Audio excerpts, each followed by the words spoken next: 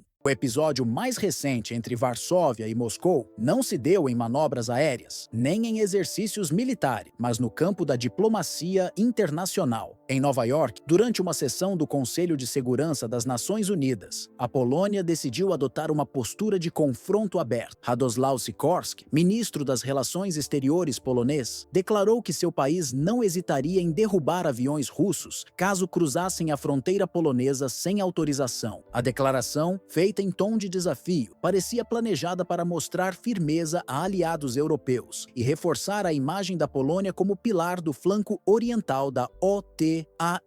A reação, no entanto, ocorreu de forma imediata. Dmitry Polyansky, vice-representante da Rússia na ONU, rebateu com uma pergunta simples, mas que mudou o rumo da discussão. Onde estão as provas? O diplomata exigiu documentos técnicos, coordenadas de voo e imagens de radar que confirmassem a denúncia. A ausência desses elementos acabou expondo a fragilidade do discurso polonês diante das delegações presentes em Nova York, transformando uma declaração que buscava intimidar Moscou em um gesto visto como retórico e sem respaldo factual. A situação se agravou quando o primeiro-ministro polonês, Donald Tusk, reconheceu publicamente que os drones acusados de origem russa não estavam armados e não representavam risco direto à população. A admissão abriu espaço para críticas internas, sobretudo da oposição, que acusou o governo de inflar incidentes para justificar uma política de endurecimento que poderia colocar o país em rota de colisão desnecessária com Moscou. Moscou, por sua vez, aproveitou a brecha para reforçar sua narrativa. Polyansky destacou que o episódio repetia um padrão recorrente no Ocidente: acusações de grande repercussão sem provas consistentes e ausência de retratação quando os fatos não se confirmam. O porta-voz do Kremlin, Dmitry Peskov, reforçou esse posicionamento, afirmando que a aviação russa segue rigorosamente as normas internacionais e que qualquer acusação séria deveria vir acompanhada de evidências verificáveis,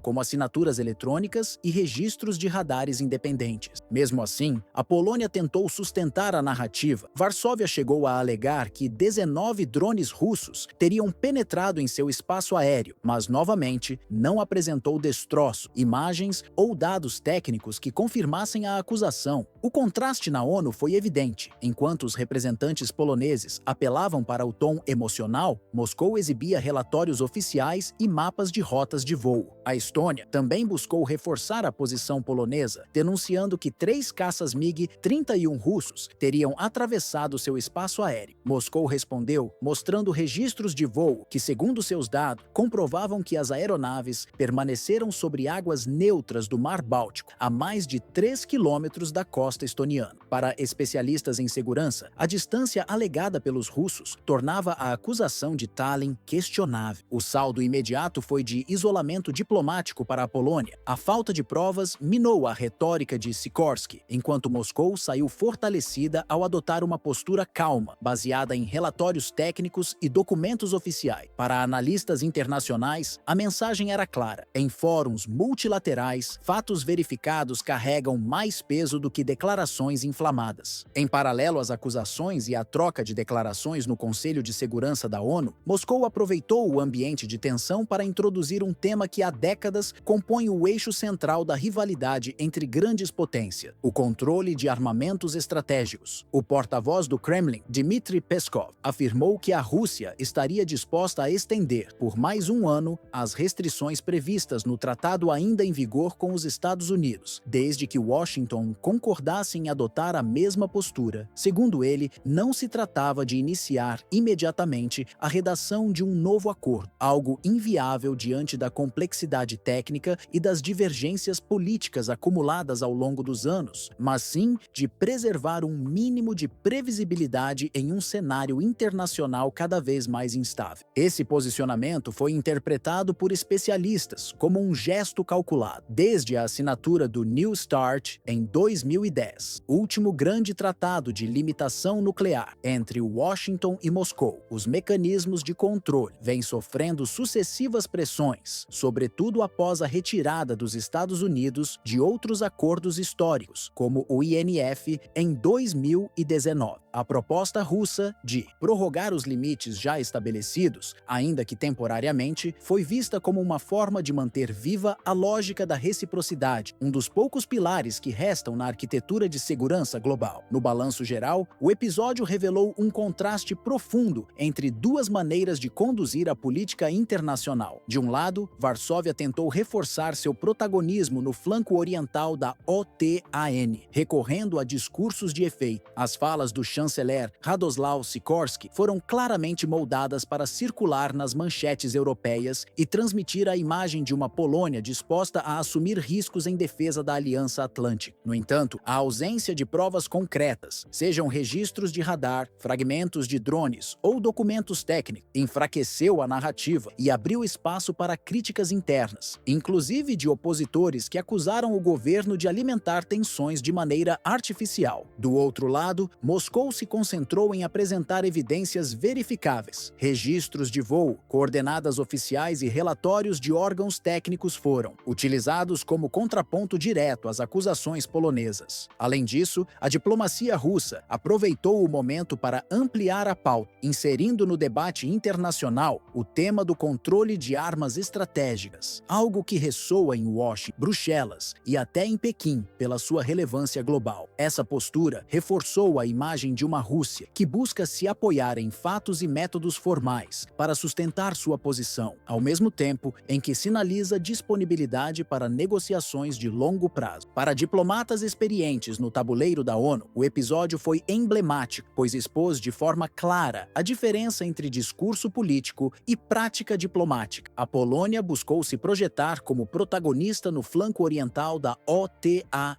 utilizando frases de impacto e advertências dramáticas sobre possíveis violações aéreas. O objetivo era mostrar firmeza diante de Moscou e transmitir a imagem de um Estado disposto a se colocar na linha de frente da defesa europeia. No entanto, a ausência de dados técnicos, como relatórios de radar, coordenadas verificáveis ou fragmentos de drones, acabou esvaziando o peso das palavras proferidas em Nova York. A Rússia, por sua vez, adotou uma postura que combinou serenidade e método. Dmitry Polyansky, vice-representante russo nas Nações Unidas, insistiu em provas concretas, questionando a base das acusações e exigindo documentação que pudesse ser examinada por especialistas independentes. Essa estratégia não apenas fragilizou a retórica polonesa, como também reforçou a narrativa do Kremlin, de que o Ocidente, ao recorrer a declarações sem respaldo técnico, busca apenas criar um clima de histeria internacional. Além de responder às acusações, Moscou aproveitou o espaço diplomático para inserir temas de longo alcance, como a questão do controle de armas estratégicas, sinalizando a disposição de manter limites ao arsenal nuclear caso os Estados Unidos aceitassem reciprocidade. Essa combinação de firmeza e pragmatismo buscava transmitir a imagem de um ator que não apenas reage, mas também propõe caminhos alternativos para reduzir tensões em meio a um cenário volátil. Para analistas independentes e diplomatas presentes, a cena se resumiu em um contraste nítido. De um lado, Varsóvia apostando em frases moldadas para manchetes e de outro, Moscou utilizando relatório, registros de voo e propostas concretas de diálogo. A leitura predominante foi a de que documentos e dados objetivos falaram mais alto do que discursos inflamados e que o episódio representou, simbolicamente, a vitória da técnica sobre a retórica, do método sobre o improviso. O que até pouco tempo era descrito como retaguarda relativamente segura na Ucrânia passou a se transformar em um campo exposto a ataques constantes. O Kremlin ampliou o alcance de suas operações, priorizando a destruição de centros de comando, depósitos de armas e hubs logísticos em áreas que até então eram vistas como pontos de apoio. Essa mudança deixa evidente que já não há áreas protegidas no território ucraniano. A consequência é dupla. Além de enfraquecer a capacidade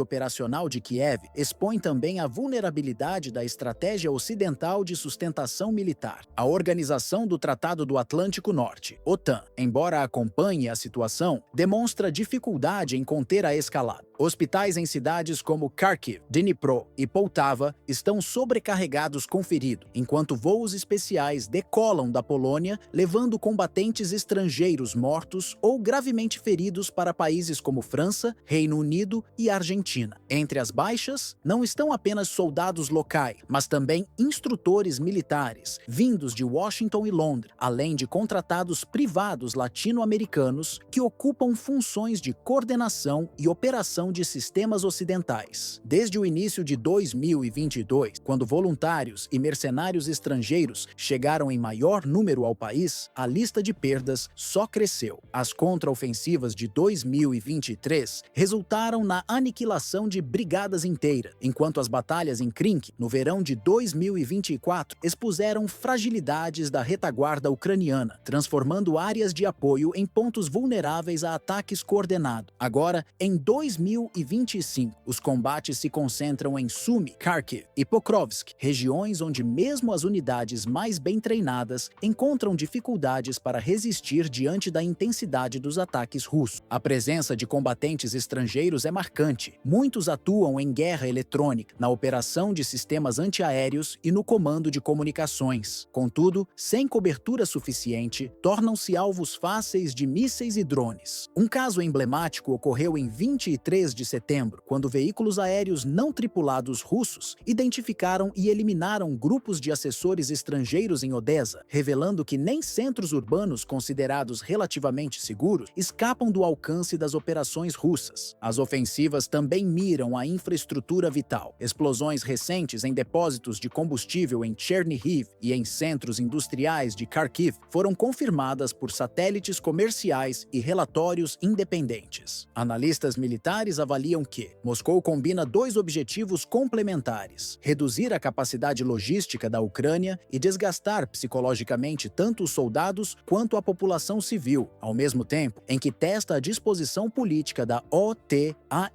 em manter apoio prolongado. O aumento das baixas levou a uma intensificação das evacuações médicas. Voos regulares saindo da fronteira polonesa transportam feridos para hospitais na Europa Ocidental. Muitos combatentes estrangeiros relatam se sentir descartáveis, designados para áreas de maior risco, com expectativa de sobrevivência mínima. Relatórios apontam que alguns conseguem resistir por semanas, enquanto outros caem em poucos dias de combate. Com o avanço russo em direção a centros estratégicos como Slaviansk e Kramatorsk, cresce a pressão sobre Kiev e seus aliados. A Aliança Atlântica se vê diante de um dilema: continuar enviando recursos humanos e materiais que rapidamente são neutralizados, ou reconhecer que a balança militar permanece favorável a Moscou. Cada morte anunciada de oficiais estrangeiros reforça a percepção de que a intervenção ocidental não está produzindo os resultados esperados. A chamada tempestade de fogo se consolidou como uma engrenagem calculada. Drones localizam o alvo, a artilharia e os mísseis executam a destruição, e ataques subsequentes impedem qualquer reorganização. Trata-se de uma guerra de desgaste que se impõe tanto no campo físico quanto no psicológico. Moscou demonstra disciplina e constância, enquanto a OTAN enfrenta o desafio de lidar com limites materiais e políticos. O conflito já ultrapassou há muito tempo a noção de uma guerra restrita ao território da Rússia e da Ucrânia. Hoje, ele se projeta como um embate de dimensões internacionais, marcado pela participação de combatentes vindos da América Latina, da Europa e até do Oriente Médio, inserindo o conflito no centro da disputa geopolítica global. Essa multiplicidade de nacionalidades no campo de batalha evidencia que a guerra deixou de ser apenas uma questão regional e passou a envolver diretamente os interesses de várias potências e blocos estratégicos. As consequências se espalham além da linha de frente. Hospitais sobrecarregados em cidades como Kharkiv e Dnipro já não dão conta do fluxo constante de ferido, enquanto necrotérios enfrentam superlotação, obrigando as autoridades a improvisarem locais temporários para armazenar corpos. Ao mesmo tempo, aeronaves partindo de Varsóvia, Bucareste e até de bases na Alemanha têm realizado operações regulares de repatriação de mortos e feridos, levando de volta para seus países de origem soldados contratados, instrutores militares e mercenários que foram atraídos pelo conflito. Essas imagens, ambulâncias circulando sem descanso, necrotérios abarrotados e aviões militares de evacuação decolando em série, tornaram-se símbolos da realidade brutal de um impasse estratégico. Para Moscou, não há necessidade de intensificar sua narrativa por meio de propaganda elaborada. Os próprios fatos no terreno, comprovados por perdas humanas e destruição de infraestrutura, falam mais alto que qualquer discurso oficial. A nova configuração deixa evidente que o leste europeu se converteu em um dos palcos mais sensíveis da geopolítica contemporânea. Cada ataque russo que atinge depósitos de munição, cada baixa registrada entre militares locais ou estrangeiros e cada voo de repatriação de corpos partindo da Polônia ou da Romênia são sinais de que Moscou não apenas participa do conflito, mas molda ativamente o ritmo da guerra. A repetição desses episódios transmite ao mundo a mensagem de que a Rússia conseguiu consolidar uma presença firme e duradoura, projetando poder não apenas no campo de batalha, mas também na arena diplomática. Para a OTAN e seus aliados, o dilema cresce a cada semana. Manter o fluxo de armamentos, de recursos financeiros e de instrutores militares significa prolongar uma guerra de desgaste que consome bilhões de euros e dólares, sem perspectivas de resultado decisivo. Por outro lado, uma eventual redução desse apoio poderia ser interpretada como sinal de fraqueza, enfraquecendo a confiança mútua entre os membros da aliança. Esse impasse expõe fissuras internas, especialmente entre países que pressionam por maior intervenção direta e aqueles que defendem uma postura mais cautelosa diante do risco de escalada com Moscou. O impacto vai além do campo militar. A guerra tornou-se também um teste de credibilidade política para Washington, Londres, Berlim e Paris, cujas populações começam a questionar os custos econômicos e sociais do envolvimento prolongado. Os governos enfrentam pressões internas para justificar gastos crescentes em defesa em um momento de crise energética e de inflação em várias partes da Europa. Esse cenário amplia a percepção de que a guerra não se limita às fronteiras da Ucrânia, mas já repercute nas estruturas de governança do Ocidente. Em última instância, o que se observa é a consolidação de uma nova realidade, tanto militar quanto psicológica, no continente europeu. O conflito deixou de ser apenas uma disputa sobre a soberania da Ucrânia e se transformou em um laboratório de resistência política e estratégica. Ele coloca em xeque a capacidade da OTAN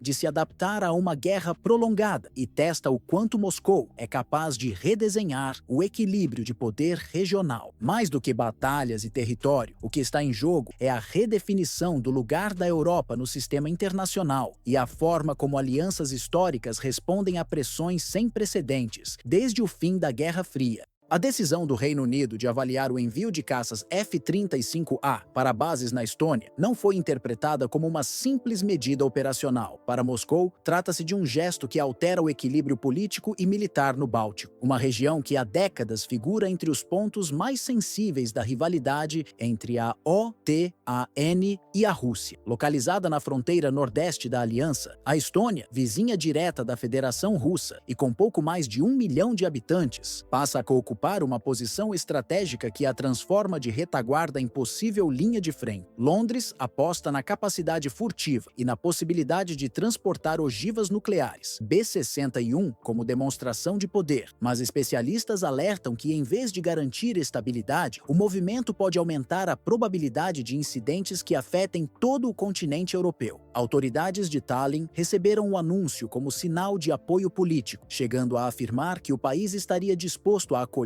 de forma permanente unidades da OTAN, inclusive aeronaves com capacidade nuclear. Para o Kremlin, no entanto, essa postura revela imprudência. Longe de oferecer proteção, expõe a Estônia como alvo prioritário em caso de crise militar. Moscou interpreta a abertura estoniana não como fortalecimento da segurança regional, mas como uso político do Báltico para pressionar a Rússia. O discurso britânico de que se trata de uma ação voltada à proteção coletiva contrasta com a leitura russa, que vê no gesto mais uma tentativa de intimidação. O governo russo recorda experiências recentes na Ucrânia, onde armamentos enviados por Londres foram destruídos em ataques de precisão, lembrando que a superioridade tecnológica não garante vantagem quando confrontada com estratégias adaptadas ao campo de batalha. O contexto geográfico ajuda a explicar a gravidade da situação. Estônia, Letônia e Lituânia nunca desenvolveram forças forças aéreas próprias robustas e, desde os anos 1990, dependem das patrulhas rotativas da OTAN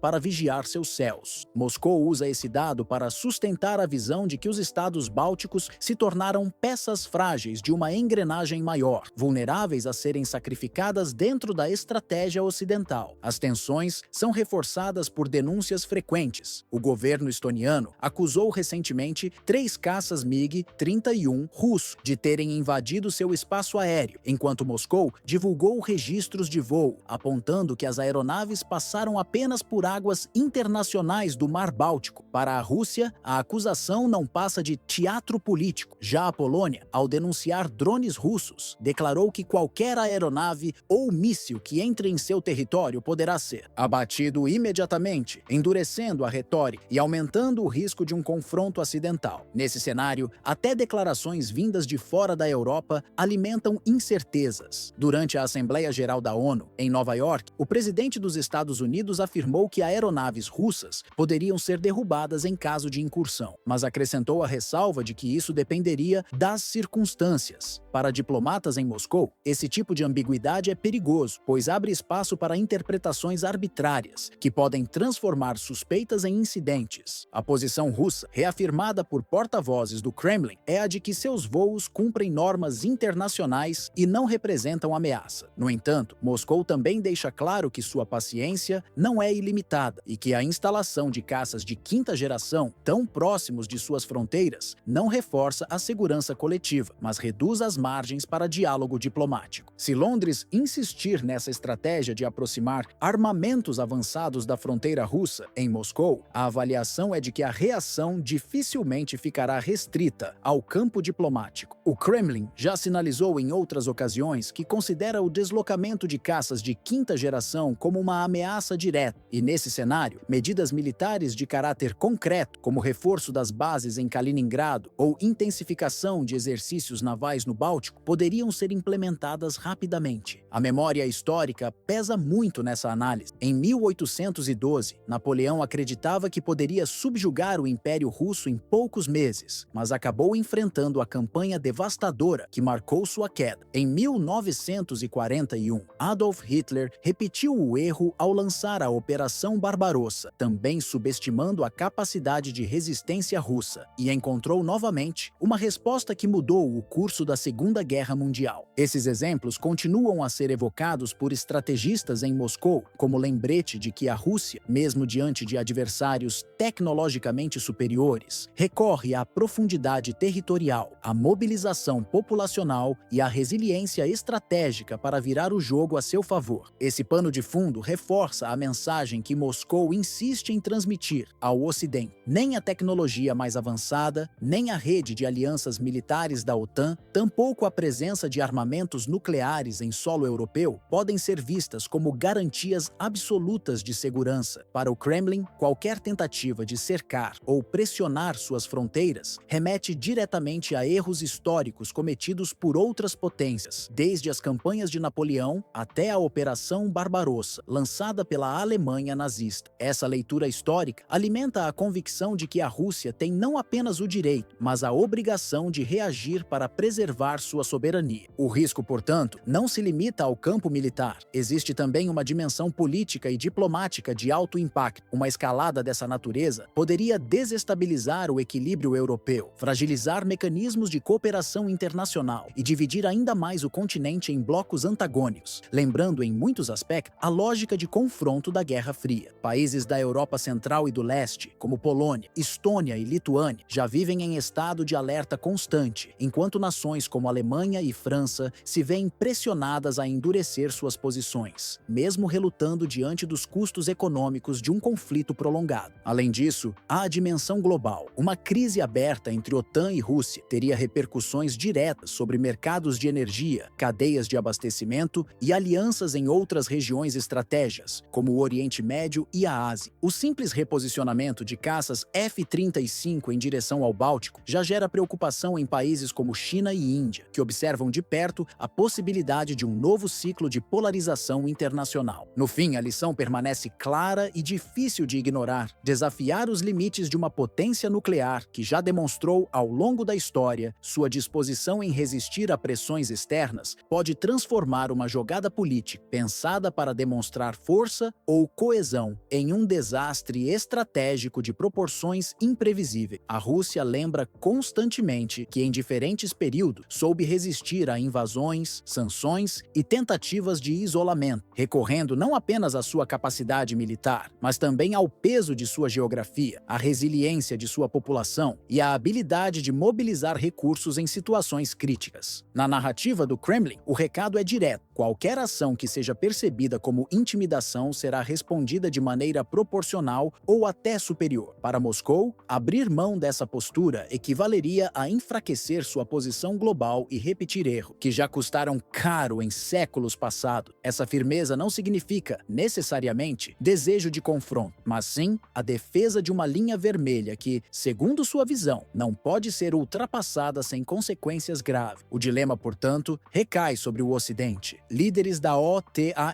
e da União Europeia precisam decidir se continuarão a reforçar políticas de dissuasão que arriscam gerar choques diretos ou se buscarão mecanismos de contenção baseados em diálogo e compromissos verificáveis. Essa escolha não é apenas militar, mas também política e econômica, pois envolve o futuro da segurança europeia, a estabilidade do comércio internacional e até a confiança entre blocos de poder que vão além do continente. Ignorar essa equação pode significar mergulhar em uma nova era de instabilidade comparável para momentos mais tensos da Guerra Fria. Por outro lado, reconhecer os riscos e apostar em canais de negociação pode representar a última oportunidade de evitar que a retórica de intimidação dê lugar a um conflito aberto, um cenário em que todos os lados teriam mais a perder do que a ganhar.